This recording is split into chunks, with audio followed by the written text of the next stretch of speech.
Merugikan bagi rakyat dan negara, soalnya rakyat kan membayar pajak demi harapan dengan Indonesia bisa maju dan sejahtera, akan tetapi malah dikorupsi, itu sangat merugikan. Menurut saya, korupsi merusak kepercayaan masyarakat terhadap pemerintah dan lembaga-lembaga negara.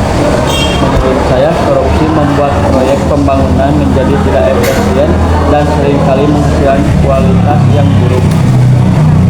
Gimana sih cara mengatasi korupsi?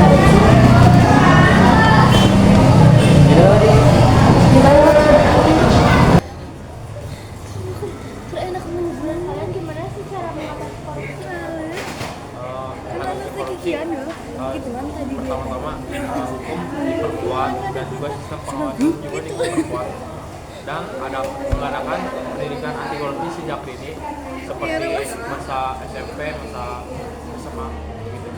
Jadi bingung deh, apa sih faktor-faktor yang menyebabkan terjadinya korupsi? Keserakahan dan moral yang lemah. Oh, gitu. Tidak.